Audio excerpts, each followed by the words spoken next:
Morning, everyone. It's 8:55 on Thursday, and because it's Thursday, it's Claims Day. Actually, there's a great deal of information here today.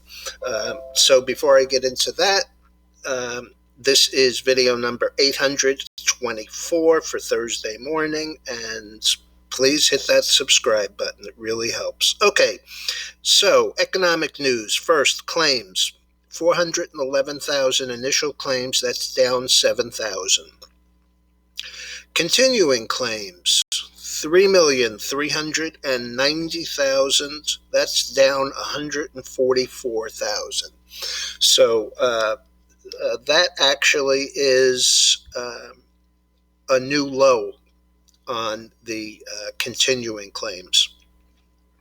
Durable goods orders up 2.3. It's a minor disappointment versus 2.6. And to show you how much transportation is, used cars, etc., X transportation, it's only up 0.3%, so dramatically lower. Retail inventories down 0.8% versus expectations of down 0.5, so that's a little bit of an issue. Trade balance was minus 88 billion. That's right in line. And the final GDP reading for Q1 remains unchanged at 6.4. Okay, so in other news, Asia down, Europe up. The Teamsters are voting today to see if they will try and unionize Amazon. BuzzFeed looks like it's going to do a deal and go into a SPAC. And there is a news out of Washington, D.C. that there's a group of bipartisan senators that look like they may have a decent infrastructure proposal. So we'll see. JP Morgan is following in the footsteps of Morgan Stanley from last week, actually this week earlier.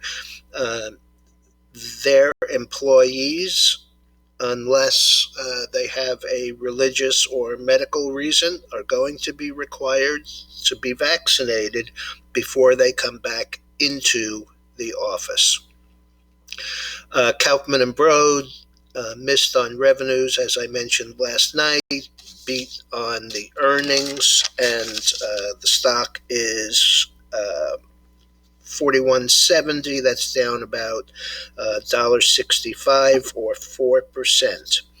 And this morning's earnings are Darden Restaurants beat top and bottom line, closed yesterday 135.45. This morning trading 137.65, up 2.5 or 1.9%. Rite Aid missed on revenues and beat on earnings, which was just a smaller loss. The stock closed yesterday 20.42. This morning trading down $3 at $17.98 or 14%. This is a company that just can't get out of its own way. The only reason it's a $20 stock is because it's been reversed. 1 for 20 in 2019. So, as you can see, there's not much there.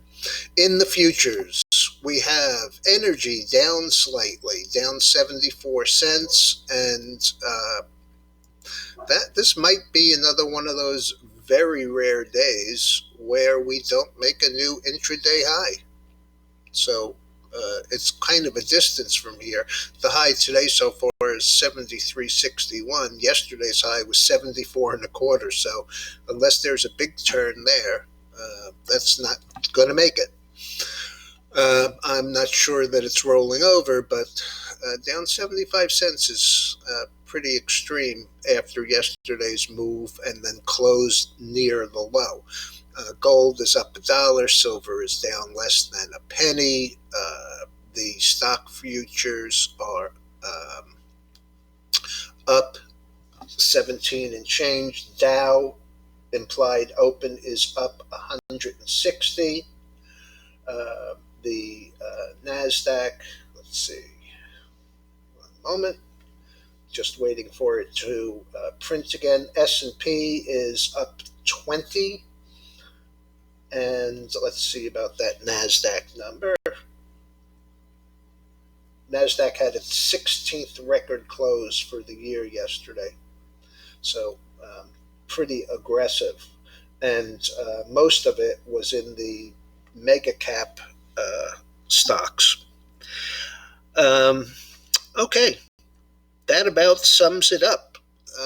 Let's see, Bitcoin up 1,080. We really need to see this continue higher. Yesterday's high, as I mentioned, was 34,835. We really need to close up on the day, and it would be better if we closed higher than that 34,835 to show some momentum here. Although on the last bounce, we did have one short-range day before we blew off to the upside, almost 4,000 higher. So this is doing, pretty well for something that looks broken. Let me just see if there's a nat gas is down just a penny. In the soft commodities, lumber actually was up yesterday, 1260, after being 20 lower and 20 higher, so mid-range. Coffee is down a nickel, so nothing overwhelming there, nothing really overwhelming in the sugar. All right, everyone, there you go. Be careful out there, but it looks like it's going to open up well to the upside, so, just be aware.